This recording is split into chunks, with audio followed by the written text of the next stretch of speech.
Vous avez la parole pour vos questions. Merci, Monsieur le Président. Honorables assesseurs, merci de nous avoir donné la parole pour nos questions. Monsieur Aboubakar Sidiki Diakité, dit Toumba. Oui. C'est vrai, Monsieur le Président a dit de ne pas faire de commentaires, mais nous, on veut vous dire merci. Merci beaucoup. Merci pour votre courage. Merci. Que d'autres appelleront audace. Merci. Vous avez ouvert un sésame dans lequel nous comptons vraiment puiser pour mieux structurer nos réquisitions. Oui. On va juste vous poser des questions de précision et de reprécision. D'accord. Puisque vous avez fait beaucoup de déclarations avant aujourd'hui. Oui.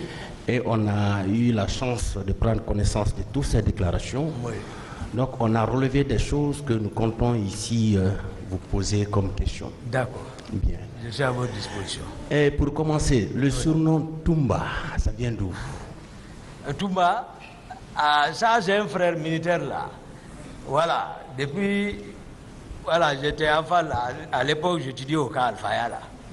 Donc, il y a un monsieur qui était venu en Guinée, je ne sais pas de quelle provenance, mais on l'appelait Toumba. Donc c'était le bon grand là, Salou Kaba. C'était un béret rouge. Voilà. Au début, ça me faisait très mal. Mais c'est là-bas, c'est parti. Toumba, Toumba, Toumbarek. C'est lui qui m'a... Voilà. Finalement, allez, c'est fini. D'accord. Est-ce que vous pouvez nous parler de votre parcours militaire de 1993 jusqu'au 28 septembre 2009? Comment vous avez été recruté? Voilà. Quelles sont les formations que vous avez eu à faire? Quels sont les postes que vous avez eu à occuper? Ok. Avant, d'abord, d'incorporer l'armée, voilà, j'étais médecin interne au CHI Ignace, au service de cardiologie. 7 ans là-bas. C'est vu, c'est-à-dire le besoin de l'armée, puisqu'on faisait venir les militaires à toujours à Ignace pour des consultations cardiologiques. À l'époque, le professeur Condé, voilà, vu tout ce que les gens parlaient de moi. Parce qu'un jour, ma voiture était restée garée en bas, il y a un fou public qui est venu laisser toutes les voitures venir caillasser mes vitres et tout. Et puis, le matin, ils ont trouvé, je l'ai attaché. Donc, on parlait beaucoup de moi, c'est le professeur Condé qui m'a conseillé, il dit Toumba, vraiment il faut chercher à prendre la tenue. Donc, à l'époque, c'était docteur Nabé, colonel Nabé, qui était médecin-chef des forces armées. Donc, à travers la femme, Thomas, Tanti Marie, du feu général Kerfara, parce que je suivais également, j'étais l'un des médecins traitants du général Kerfara. Donc à travers sa femme, c'est elle qui est venue me présenter à docteur Nabé pour que je travaille là-bas, pour des consultations. Donc je suis travaillé là-bas, c'est là-bas j'étais, et général Soma, c'est dans mes mains, il est décédé. Ici en ville ici. Son fils est militaire. C'est moi qui étais son médecin traitant. Maintenant, j'ai eu l'occasion d'incorporer l'armée à partir de Kindia. Après la formation commune de base, les Américains sont venus pour la formation, les spécialisations. C'est en embuscade et en raid. Donc on a fait ça, cette formation aussi avec les Américains. On a été diplômés. Après, ils nous ont basés à Soronconi. Là, la direction m'a nommé comme médecin-chef. Maintenant, lors des attaques rebelles le long de nos frontières en forêt, on m'a détaché comme médecin-chef du détachement des Rangers à la 4e région militaire. Je reviens encore à Soronconi. Pour besoin de service, Dr Djabi, qui était devenu médecin-chef des forces armées, m'a fait rentrer, me nommant chef de service cardiologie à la direction générale. Donc, c'est là-bas que je suis resté pour besoin de service, on m'a envoyé comme médecin-chef de l'école de la gendarmerie de Sonfonia. C'est là-bas nous sommes restés et puis le pouvoir est venu. Merci pour ce parcours. Au cours de votre interrogatoire, oui. C'était le 23 mars 2017. Oui.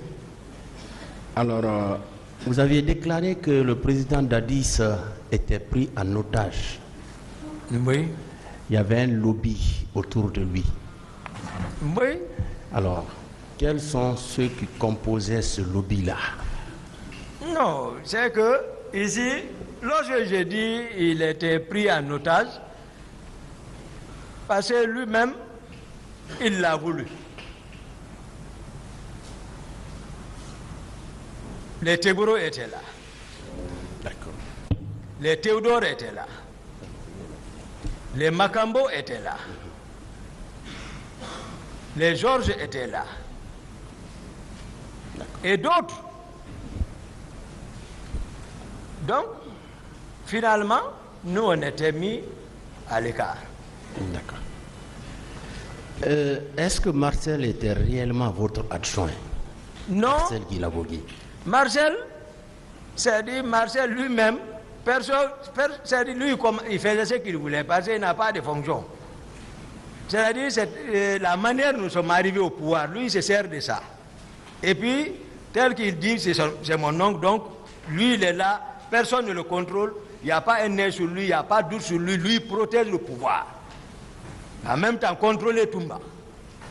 D'accord. Vous voyez, donc, il n'a aucun acte officiel, le nommant à quelque poste que ce soit. Il agissait par effet.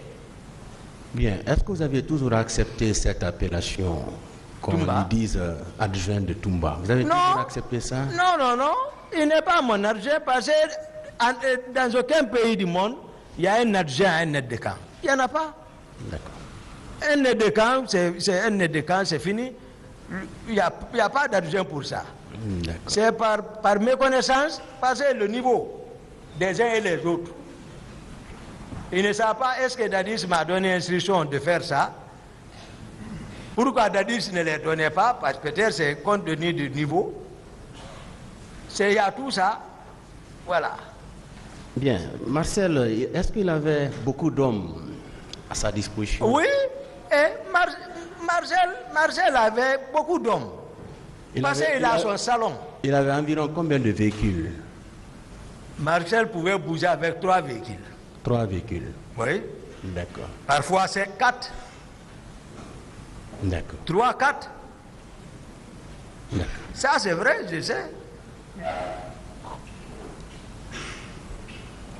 Toujours à la page 4 de votre procès verbal, Oui. vous avez déclaré que chaque membre du lobby, c'est-à-dire des gens qui étaient autour du président Dadis, Oui. alors chaque membre avait reçu l'ordre de ce dernier, c'est-à-dire du président Dadis, d'aller recruter des milliers de jeunes gens pour renforcer la garde présidentielle, contrairement à la procédure de recrutement normal dans l'armée. Oui. Alors, ces jeunes recrues avaient été acheminés au camp Kalea, Forêt-Caria, commandé par le colonel Jean-Louis, vous l'avez déjà dit, où elles ont été formées, ces jeunes recrues donc, ont été formées par des instructeurs israéliens sous le financement de Benny Stemez, homme d'affaires franco-israélien à qui on avait cédé les blocs 1 et 2 de Simandou. Vous confirmez tout ça? Oui, je confirme. Merci. Ils sont ici, non, qu'à démentir. Mais c'était ça, les instructeurs israéliens venaient. Merci beaucoup. Moi, j'apprenais, c'est-à-dire, moi, j'étais surveillé, mais je surveillais aussi. D'accord. C'est pourquoi on a dit c'est des questions de précision et de reprécision. Nous allons juste revenir sur ces passages-là parce que ces passages-là existent dans vos déclarations. Aussi, à la page 5 du même procès verbal, vous avez affirmé qu'à la veille de votre départ pour la baie, c'est-à-dire le 25 décembre 2009, vous avez été surpris de remarquer la présence d'un important contingent de ces jeunes gens à la présidence Et Makambo vous a dit qu'il s'y trouvait sur ordre du président Dadis. Oui, ça c'est au vu de tout le monde, c'est pas caché. D'accord. Ah, ça c'est devant tout le monde. Et... Oui, j'ai voulu leur... Parce que moi, j'ai l'horreur de la pagaille. Ils savent, je n'aime pas la pagaille au sein de la présidence. Si je suis là-bas, j'aime le calme. Quand je suis venu les trouver, je voulais les vider. C'est en ce moment qu'ils sont venus m'informer que non, c'est sur ordre du président pour les faire venir là-bas. D'accord. Bon, moi, je sais. Il sait, même quand il m'a instruit, une fois, lui était gros, pour déloger le régiment qui occupait un bâtiment, qu'il voulait faire un travail là-bas. Demandez si j'ai exécuté. J'ai dit seulement ordre reçu, je vais le faire. D'accord. Mais je ne l'ai pas fait.